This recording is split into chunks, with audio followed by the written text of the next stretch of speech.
that if we didn't leave immediately, it might be too late. So I quickly tricked my wife into getting into the car. But as soon as we reached the parking lot exit, I noticed. The assassins in the black SUV were staring at us menacingly. Just then, a bus happened to pull up. Go, go! Once the assassins had left, I quickly drove the car in the opposite direction. I thought I had shaken them off, but the next second, the black SUV caught up again. The black SUV suddenly accelerated and pulled up alongside me. Seeing this, I quickly turned the steering wheel sharply and drove into another small road. But as soon as I did, I realized I hadn't shaken off the black car.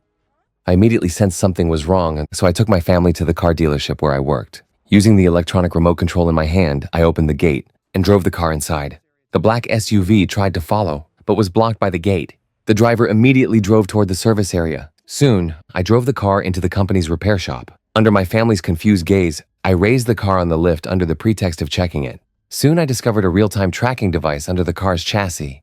Seeing this, I quickly removed it and swiftly found a colleague who was always showing off. Upon learning that he was going to take his newly purchased sports car out for a spin, I immediately installed the tracking device on his car. You're on the freeway, you open her up and you get a ticket, it's on me. Upon hearing this, he stepped on the gas and sped off. The assassins, seeing the tracking device moving, immediately gave chase. I finally managed to shake off the assassin's tracking. Soon our family drove toward Las Vegas. But shortly after leaving, I realized a problem. Since my wife was posting about our trip on her social media, I thought this might expose our whereabouts. So I asked my family to hand over their phones, and then I threw all 4 of their phones into the river. The 3 of them were completely baffled by my actions, but I explained that this would bring the family closer together.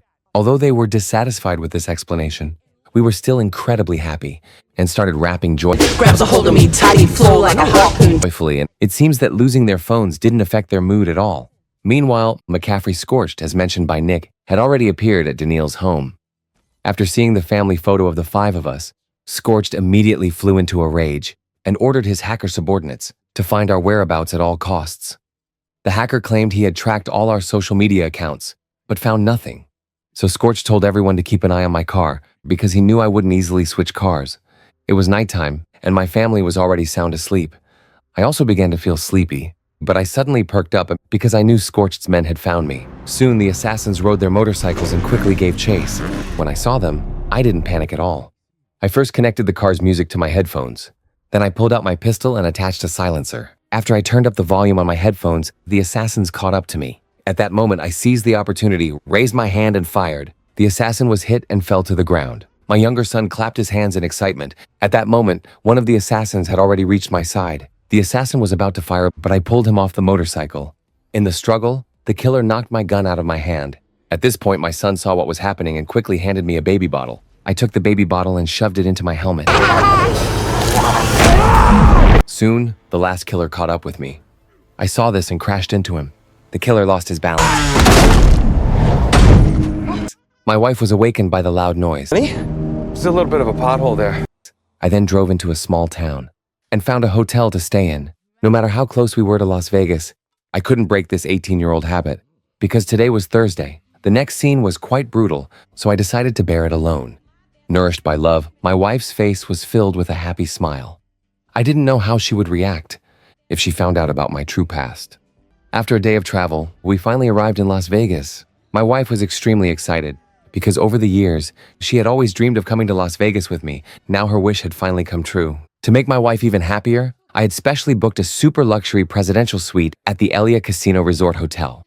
My wife was overjoyed because this was the most luxurious hotel room she had ever seen in her life, and there was no doubt about it. While my wife was still immersed in her joy, I had already quietly gone downstairs and found my good friend Nick.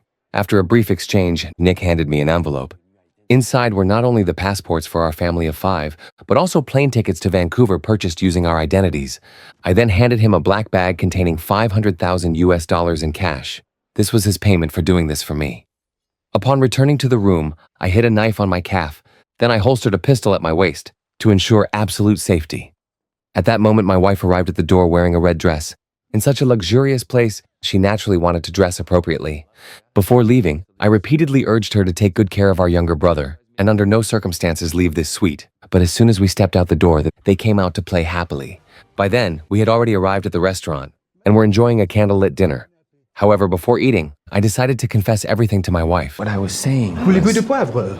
Je ne veux pas de poivre. She was puzzled that I could speak French. You speak French too?